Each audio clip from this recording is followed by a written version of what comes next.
నమస్తే, welcome to Telugu రాజ్యం. ఈరోజు మనతో పాటు ఉన్నారు సీనియర్ అనలిస్ట్, అలానే సోషల్ యాక్టివిస్ట్ కృష్ణకుమారి గారు. వారితో మాట్లాడేద్దాం.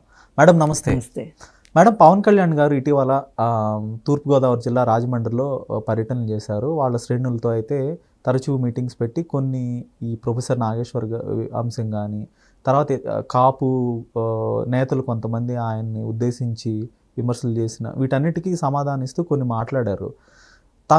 నేను గత 12 ఏళ్ళుగా నేను ఎప్పుడు కాపునని చెప్పుకోలేదు. నేను ఎప్పుడైనా చెప్పానా?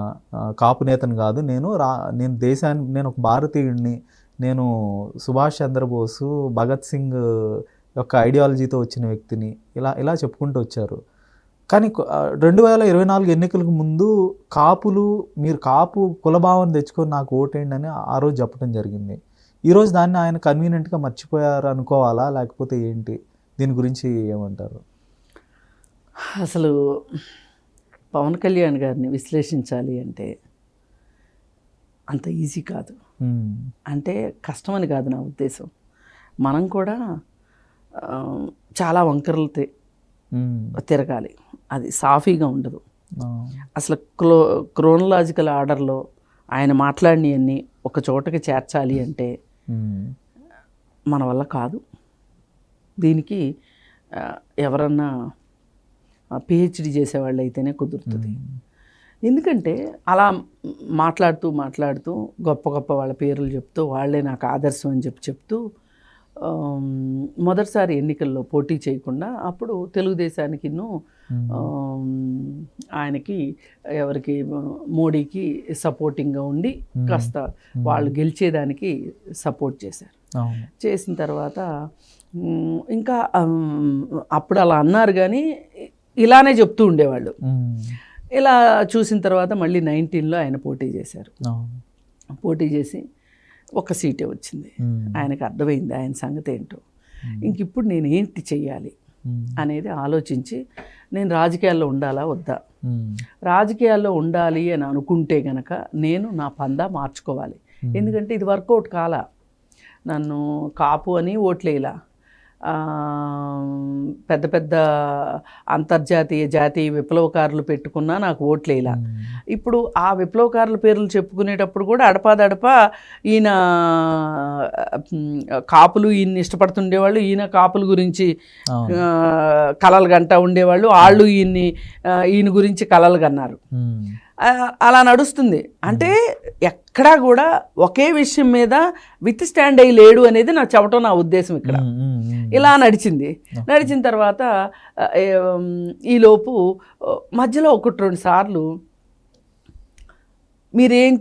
మీ ఉద్దేశం ఏంటి అని అడిగితే, మీ కార్యాచరణ ఏంటి అని ప్రెస్ వాళ్ళు ఎవరో అడిగితే, నాకు రోడ్డు మ్యాప్ రాలేదు, కేంద్రం నుంచి రోడ్డు మ్యాప్ రాలేదు అని మాట్లాడాడు.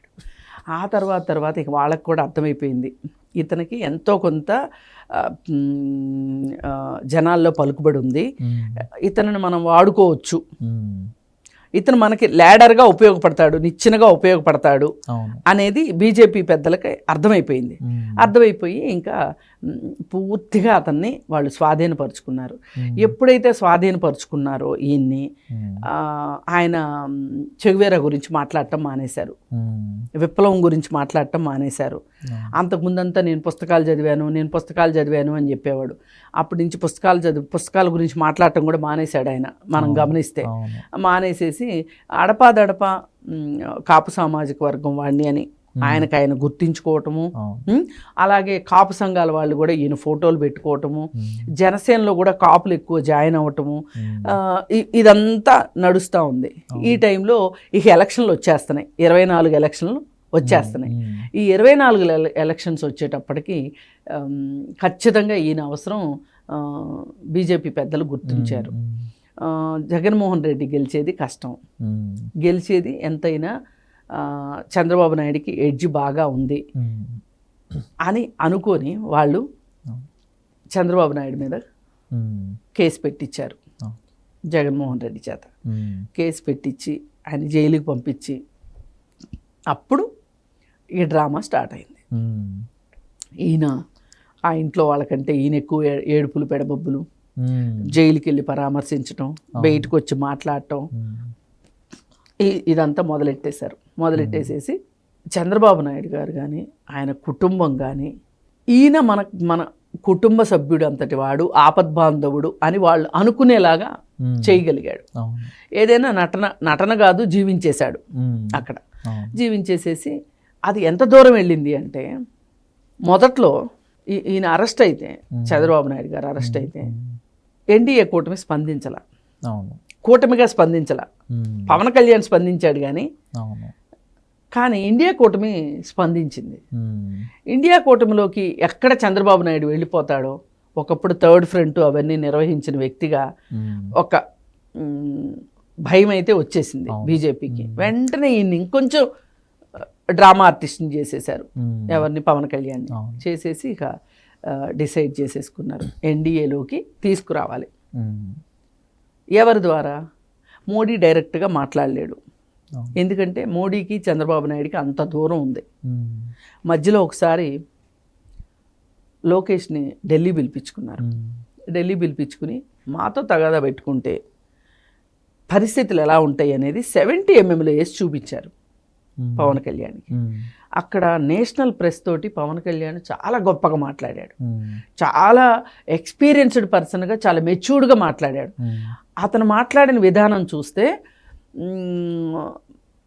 ఇది మోడీని కలవక ముందు సంగతే నేను చెప్పేది. అంతా మాట్లాడిన తర్వాత చివరిలో మోడీని కలిసిన తర్వాత సైలెంట్గా వచ్చేసాడు ఇక్కడికి. వచ్చేసి ఇంకా అన్నా నువ్వేం చెప్తే అది పవన్ కళ్యాణ్ని. ఈ పవన్ కళ్యాణ్ ఒక పెద్ద కొడుకు అయిపోయాడు ఆ ఇంట్లో. అలా తీసుకొచ్చాడు. తీసుకొచ్చి ఈ మధ్యలో మళ్ళీ ఏం మాట్లాడతాడు? 33,000 మంది అమ్మాయిలు మాయమయ్యారు అనేది ఒకటి పట్టుకొచ్చాడు. పట్టుకొచ్చి నీకెలా తెలుసు అంటే, నిఘా వర్గాలు నా చెవిలో చెప్పినాయి. దాని గురించి ఇంతవరకు ఏమైనా ఉందా? ఎక్స్ప్లెనేషన్ ఏం లేదు. ఇది అయిపోయింది కదా. అయిపోయిన తర్వాత ఇక అక్కడి నుంచి నేను సనాతని అని మొదలెట్టాడు. తిరుపతి లడ్డు గురించి మాట్లాడటమేనా? నా దృష్టిలో దేవుడు కాపాడుకోగలడు. కానీ 33,000 మంది అమ్మాయిలను మటుకు కాపాడవలసింది ఈ చట్టమే. దేవుడైతే దిగి రాడు ఈ విషయాలకి. వచ్చే దేవుడే అయితే గనక 33,000 మంది అదృశ్యం కారు. ఇక్కడ ఒకటే, 33,000 మంది అదృశ్యం కాలేదన్నదన్నా నిజమై ఉండాలి. అదే నిజమైతే 33,000 మందికి లెక్కన్నా చెప్పాలి. ఇప్పుడు మనకి కోట్ల ఓటర్ లిస్టు పీడిఎఫ్లు ఉన్నాయి మనకి కదా. ఒక 33,000 మంది పీడిఎఫ్ దొరకదా? 33,000 మంది అంటే ఎంత అండి? ఒక ఊరు ఓటర్లు ఉంటారు. ఓ మేజర్ పంచాయతీ ఓటర్లు 33,000 మంది. మీరు ఆ పీడిఎఫ్ ఎందుకు ఇవ్వలేకపోతున్నారు ఈ రోజుకి? అసలు నిఘా వర్గాలు ఆయనకి ఎందుకు చెప్పాలి? అదే చెప్తారు. Who is he? ఆయన ఎవరు? నుంచి ఉంటే ఓడిపోయిన వ్యక్తి, ఒక పార్టీ అధినేత. అప్పటికి పార్టీ అధినేత మాత్రమే. ఆయనకి ఎందుకు చెప్పినాయి? చెప్తే గిప్తే ప్రతిపక్షమైన చంద్రబాబు నాయుడికి అన్నా చెప్పాలి, మీరు సభలో లేవనెత్తండి, ఈ విషయం గురించి మాట్లాడండి అని. కేంద్ర ప్రభుత్వం ఎప్పుడు కూడా ప్రతిపక్ష నాయకులకు చెప్పదు, అన్లెస్ అంటిల్ వాళ్ళ పార్టీ వాళ్ళు అయితే తప్పితే. అక్కడ ప్రతిపక్షం బీజేపీది కాదు. ఎవరు లేదు, అధికార పక్షాన్ని హెచ్చరించాలి జగన్మోహన్ రెడ్డికి, వాట్ ఈస్ దిస్ అని. అది కూడా టెక్నికల్ గా ప్రాసెస్ అది. దాన్ని మాట్లాడాడు, అది అయిపోయింది. మొత్తానికి ఎట్లయితే గెలిచారు. గెలిచిన తర్వాత ఇంక నేను లడ్డు గిడ్డు అన్ని మొదలెట్టేశారు. సనాతని కొత్త అవతారం, మెట్లు గడగటము, పట్టు బట్టలు కట్టుకోవటము, పట్టు అంచులున్న పట్టు బట్టలు కట్టుకోవడము, హడావుడి చేయటము, ఉద్రేకపూర్వకంగా మాట్లాడటము, మళ్ళీ మధ్యలో సినిమాల్లో యాక్ట్ చేయటము, ఇవన్నీ చేసుకుంటా వెళ్ళిపోతా నా అభ్యంతరం ఏంటి అంటే, మీరు ఒకటి క్లారిటీ ఇవ్వాలి. మీరు సనాతన ధర్మాన్ని నమ్ముతున్నారా? సనాతని అని చెప్పుకుంటున్నారు. మరి అలాంటప్పుడు మీరు లేదు, కాపు సామాజిక వర్గానికి మీరు ప్రతినిధుల. ఒకప్పుడు నేను ప్రతినిధిని అంటారు, మళ్ళీ ఏదైనా కాలం కర్మం కలిసి రాకపోతే నేనంటూ మూడో కన్ను తెరిస్తే మొత్తం భూస్థాపితం చేస్తాను అని మాట్లాడాడు. అవును. కాపు కులాన్ని. ఉమ్, ఉమ్, ఉమ్. దాని ఆ కాపు నేతలందరూ స్టేట్మెంట్లు ఇచ్చారు ఇప్పుడు. అవును, అవును. కాపు నేతలు చాలా తీవ్రంగా ఆగ్రహం వ్యక్తం ఆగ్రహం చేస్తున్నారు. వ్యక్తం చేశారు. ఇప్పుడు నిన్న మొన్న ఆయన మాట్లాడిన దానికి దాసరి కూడా రాము, వాళ్ళు చాలా సీరియస్గా రియాక్ట్ అయ్యారు. అవును. అవ్వాలి కూడా. ఎందుకంటే నీకు అవసరమైనప్పుడు చంకనెక్కుతానంటావు, అవసరం లేనప్పుడు దిగి రాళ్ళేస్తానంటావు. ఎట్లా కుదురుతుంది? అంటే కూటమి పాలనలో, కూటమి ప్రభుత్వంలో ఈయనకి భాగస్వామ్యం దొరికింది. అదే స్థాయిలో కాపుల నుంచి కూడా ఒక ఎక్స్పెక్టేషన్ ఉంటుంది. ఎందుకంటే వాళ్ళు ఓట్లేసి గెలిపించుకున్నారు కూటమి ప్రభుత్వాన్ని. వాళ్ళకి ఎప్పుడైతే అందులో భాగం అని వాళ్ళు బిట్రేడ్, వీఆర్ బిట్రేడ్ అని ఫీల్ అవుతారో ఆబ్వియస్గా వాళ్ళ నుంచి ఈ యాజిటేషన్ అనేది ఉంటుంది. పవన్ కళ్యాణ్ మీద వాళ్ళకి అసహనం అనేది ఉంటుంది. దానికి ఈయన ప్రతిగా రెస్పాండ్ అవుతా అసలు నేను కాపుని కాదు, నేను డిఐడెంటిఫై చేసుకుంటున్నాను అనే తరహాలో ఆయన ఎవరైతే అందలం ఎక్కించారో వాళ్ళని ఇప్పుడు అర్ధాంతరంగా మీకు నాకు సంబంధం లేదని అనే తరహాలో చెప్తున్నారు. నేను భారతీయుడిని అంటున్నాడు. మరోవైపు తను మతం వచ్చే దగ్గరికేమో నేను ప్రౌడ్ సనాతని అని చెప్పుకుంటున్నాడు. నేను అక్కడ భారతీయుడు అనేది రావట్లేదు. దీని గురించి ఏమంటారు? అదే అసలు నేను మొదట్లోనే మీకు చెప్పింది, ఆయన్ని మనం నిర్వచించాలి అన్నా, వర్ణించాలి అన్నా మనం ఎప్పటికప్పుడు మనం నాలుకను మడత పెట్టుకోవాల్సి వస్తాయి. అంటే ఒక పట్టా అసలు ఇంత రంగులు మార్చడం అనేది రాజకీయ నాయకులు ఓసరవెల్లులని అనుకున్నాం కానీ మరీ ఇంత అనిపించట్లేదు. ఎందుకంటే నువ్వు అసలు ఏమీ మాట్లాడకుండా ఉన్నా బాగుండేది. నేనంటూ మీ గురించి ఆలోచిస్తే మీరు ఎక్కడుంటారు అని వాళ్ళ మాట్లాడటం ఏంటన్నట్టు. ఆయన అంతకుముందు మా ఇంట్లో అసలు దైవభక్తి లేదు, మా నాన్న దేవుడి దీపం దగ్గర సిగరెట్ వెలిగించుకున్నారు అని చెప్పాడు ఒకప్పుడు. మళ్ళీ తర్వాత ఏం చెప్పారు, ఆయన ఆంజనేయ దండకం చదివేవాడు, రామ భక్తుడు అని మాట్లాడారు. అందుకని ఇవన్నీ చూస్తుంటే ఆయన మాటలో ఎంత నిలకడలేదు. ఇదేదో సినిమా అనుకుంటున్నారు అనుకుంటా. అంటే సినిమాకి కథ, డైరెక్టరు, స్క్రీన్ ప్లే అన్నీ మారిపోతాయి కదా, క్యారెక్టర్స్ కూడా మారిపోతాయి కదా, అలా అనుకుంటున్నారు. కాదండి పవన్ కళ్యాణ్ గారు, నేను ఒకటే చెప్పదలుచుకునేది ఏంటంటే, మీరు రాజకీయాల్లో ఉన్నారు, రాజకీయమైనవి సజీవమైనవి, జనాలకు సంబంధించినవి, జనాల తలరాతలు మార్చేవి రాజకీయం అంటే. ఆ జనాల తలరాతని మీరు సరిగా రాయాలి అని అనుకుంటే గనక మీరు కొంచెం నిలకడగా ఉండాల్సిన అవసరం చాలా ఉంది ఒక రాజకీయ నాయకుడికి. ఈ మాట కామాట అండి, చంద్రబాబు నాయుడు గారిని ఒక నిలకడైన మనస్తత్వంగా చూస్తారు చాలామంది. ఎందుకు అంటే ఆయన అలా పొందిగ్గా ఉంటారు, క్షణానికి ఒక రంగు మార్చేలాగా ఉండరు.